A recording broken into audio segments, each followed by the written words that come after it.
कुछ साल पहले तक शायद हमें अंदाजा नहीं था कि ये इतनी लीथल हो सकती है। Pakistani Rangers detained by the BSF India after crossing border in Rajasthan. जनाब कहा जा रहा है कि बॉर्डर क्रॉस कर रहा था, फिर कहा जा रहा है इधर से लेकर गए। पाकिस्तानी क्लेम कर रहे हैं कि इंडियन आर्मी अंदर घुसी और उन्हें उठा के ले गई। अगर ऐसा है तो इंडियन आर्मी का मोराल देखो कि कहां आपकी आर्मी पोस्ट छोड़ के वापस जा रही है और इंडियन आर्मी आपके अंदर घुस करके आपके जवान उठा के ला रही है। वो बड़ा वरिसम है। इंडियन बॉर्डर सिक्योरिटी फोर्सेज ने भावल नगर सेक्टर में इंटरनेशनल बॉर्डर से पाकिस्तानी रेंजर्स को अपनी हिरासत में ले लिया है कि आज पाकिस्तान में आज़ाद कश्मीर में ये हुक्म दे दिया गया है कि हालात बिगड़ सकते हैं।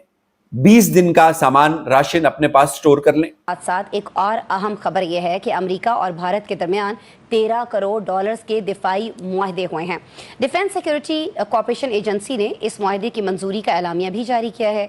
ये जो मुआहदा है, इस मुआहदे से भारत की बहरी निगरानी की सलाहियत बढ़ेगी ना। नंबर 2, जेडी वैंस ने जो फॉक्स न्यूज को इंटरव्यू दिया है उसमें उन्होंने एक अजीब सी बात की है। अभी रिपोर्ट आई है, इनके पास 4 दिन का आर्टिलरी का एमुनिशन है बस। Then he said, and I'm quoting it, and we hope frankly that Pakistan, to the extent that they are responsible, cooperates with India to make sure that the terrorists sometimes operating in their territory are hunted down and dealt with. अगर यही focus था जिस तरह से Isaac डार साहब ने फरमाया, तो फिर तो ये तो हल कर लिया ना। लाइक भारत ने ये तो अचीव कर लिया, निकल गया वो सिंध पास मुआहदे से। नमस्ते दोस्तों, जय हिंद। हिंदुस्तान स्पेशल में आपका स्वागत है। दोस्तों, राजस्थान के श्री गंगानगर जिले से बड़ी खबर सामने आई है। बताया जा रहा है कि यहाँ बीएसएफ के जवानों ने भारत पाकिस्तान सीमा पर पाकिस्तानी रेंजर को पकड़ लिया है। मीडिया के अनुसार रेंजर भारतीय सीमा में घुसने की कोशिश कर रहा था, तभी उसे भारतीय जवानों ने पकड़ लिया। बीएसएफ अब उससे पूछताछ कर रही है ताकि भारतीय सीमा में घुसने का मकसद पता चल सके। घटना के बाद सीमा पर सुरक्षा बढ़ा दी गई है। उल्लेखनीय कि जम्मू कश्मीर के पहलगाम में हुए आतंकी हमले के बाद बीएसएफ अलर्ट मोड पर है। सभी सीमाओं पर चौकसी बढ़ा दी गई है। इसी क्रम में बीएसएफ को बड़ी सफलता मिली है। सूत्रों से मिली जानकारी के अनुसार पाकिस्तानी रेंजर को भारतीय सीमा में घुसने की कोशिश करते देखा गया।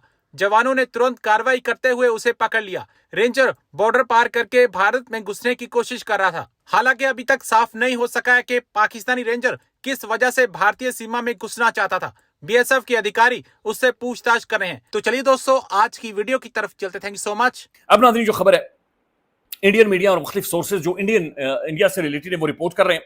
Pakistani rangers detained by the BSF India after crossing border in Rajasthan. तो ये इंडिया टुडे रिपोर्ट कर रहा है। फिर ये जनाब मजीद खबरें जो आ रही हैं, सियासत डॉट पीके ने भी इसके ऊपर बाकायदे से खबर बनाई है और लिखा है, इंडियन बॉर्डर सिक्योरिटी फोर्सेज ने भावल नगर सेक्टर में इंटरनेशनल बॉर्डर से पाकिस्तानी रेंजर्स के एहलकार को अपनी हिरासत में ले लिया है। भारतीय मीडिया का दावा है रेंजर्स एहलकार को सरहद की खिलाफ वर्जी करके पाकिस्तानी हुदूद से अगवा किया गया है। सोशल मीडिया पर मुतज़ाद दावे हैं। इंडियन बीएसएफ का एक एहलकार भी 23 अप्रैल से पाकिस्तान की हिरासत में। पाकिस्तानी क्लेम कर रहे हैं कि इंडियन आर्मी अंदर घुसी और उन्हें उठा के ले गई। अगर ऐसा है तो इंडियन आर्मी का मोराल देखो कि कहां आपकी आर्मी पोस्ट छोड़ के वापस जा रही है और इंडियन आर्मी आपके अंदर घुस करके आपके जवान उठा के ला रही है। क्या इंडियन आर्मी का मोराल हाई नहीं है? इस पे भी बात करेंगे। पाकिस्तानी आर्मी भाग रही है, भागते हुए पकड़ी जा रही है हमारे पास, और वहां बलूचिस्तान जो कि लगभग अब हो सकता है घंटों की बात हो कि आजाद हो जाए, क्योंकि वो शहरों पे कब्जे कर रहे हैं। हो सकता है महीनों की बात हो, मैं कोई ऐसा एनालिसिस नहीं दे रहा हूँ घंटों की बात या महीनों की बात, लेकिन हाँ, आजादी एकदम करीब दिख रही है। पाकिस्तानी आर्मी भाग रही है, डर रही है। इंडियन आर्मी, अगर वो जो बोल रहे हैं कि इंडिया घुस के उनके 2 जवान लेके आया है, तो हौसले तो बुलंद है इंडियन आर्मी के सर, अमजद सर। जाहिर है, बिल्कुल हौसले बहुत बुलंद हैं। सिर्फ आर्मी के बुलंद नहीं है, जनता के भी बुलंद हैं। और सिर्फ भारत की जनता के हौसले बुलंद नहीं है, बल्कि जो पाकिस्तान का जुल्म सहने वाले, पाकिस्तान की कैद में जो बलोच कौम है, जो पीओजेके की कौम है, जो सिंधी कौम है, जो गिलगित बल्तिस्तान की कौम है, उन सब के भी अब हौसले बुलंद हो गए हैं कि इंडिया आ रहा है मारने इनको, तो हमारी भी कोई सुनी जाएगी, हम भी आज़ादी हासिल कर सकेंगे। क्योंकि लड़ाई तो वो कर रहे हैं, लेकिन फौजें ही फौजों के साथ लड़ सकती हैं, जनता तो फौजों के साथ नहीं लड़ सकती। दूसरी बात यह है कि ईरान ने अपने बॉर्डर पे ईरानी फौज तैनात कर दी है, क्योंकि पाकिस्तानी फौज के लोग उस तरफ से भी ईरान में घुस रहे थे ताकि वो जंग से बच सके। उनको भी ईरान ने अरेस्ट किया है वहां पे, और अपना बॉर्डर बिल्कुल उसको सिक्योर कर लिया है, क्योंकि ईरान वाले ये सोच रहे हैं कि बहुत बड़ी तादाद में पाकिस्तानी फौज के लोग जो बलूचिस्तान से भागेंगे तो ईरान का रुख करेंगे। तो इसलिए उन्होंने प्रिकॉशनरी मेजर्स ये लिए हैं। बाकी देख ले आप, मंजकर का पूरा शहर बीएलए के कब्जे में, और उन्होंने वहाँ बैंक, सरकारी इमारत और जो जुडिशल कॉम्प्लेक्स है वहाँ का काफ़ी इम्पोर्टेंट, वो और मुख्तलिफ जगह जो है उन पे कब्जा कर लिया है। सारी वहाँ से नादरा के ऑफिस पे कब्जा कर लिया है, वहाँ से सारा डाटा उठा के गए हैं, और फिर उन्होंने कई जगहों को, सरकारी इमारतों को आग भी लगा दी है।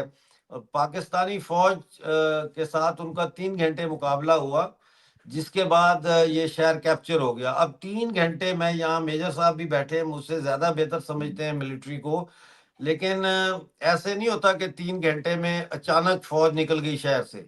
मुझे ये लगता है कि 3 घंटे उनको लगे हैं शहर से निकलने में। वो जैसे ही बीएलए ने अटैक किया है वो भागना शुरू हुए हैं, और रिट्रीट में उनको 3 घंटे लगे, क्योंकि लॉजिस्टिक्स होती है, गाड़ियां होती हैं, टैंक होता है या नहीं होता, बख्तरबंद गाड़ियां तो होती हैं, और बाकी जो पर्सनल है उनको ट्रकों में जो है वहां से निकालना, और ये सारा। तो ये बीएलए का नाम सुनते ही अब पाकिस्तानी फौज जो है ये कांपना शुरू कर देती है, ये भागना शुरू कर देती है, ये मुकाबला नहीं कर सकते।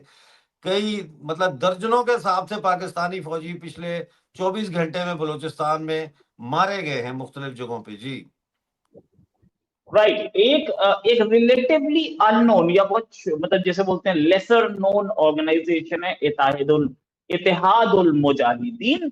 इसने आज ही के डेट में 3 हमले किए। 3 हमले, एक इसका हमला जो है तेराह वैली में हुआ, पाकिस्तानी फोर्सेस ने केपीके में हुआ, केपीके में एक हमला या तेराह वैली में हुआ। दूसरा हमला इसका हुआ है, जगह बताई जा रही है उसका, मैं अभी आपको नाम बताता हूँ। स्नाइपर अटैक है ये। तेरा का आप नाम ले रहे हैं ना, यहाँ पे फौज ने बहुत जुल्म किया है।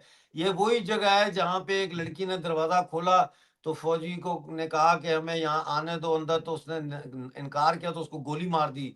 13-14 साल की लड़की थी, उसने कहा घर में कोई नहीं है, उसको गोली मार दी। ये वही तेरा, यहाँ बहुत जुल्म हुआ है। यहाँ पे तेरा वैली से बहुत सारे बच्चे जो है, जो आर्मी पब्लिक स्कूल में पढ़ते थे, उनमें तेरा वैली से भी बच्चे थे जो शहीद हुए उस में, जब इमरान खान का धरना चल रहा था।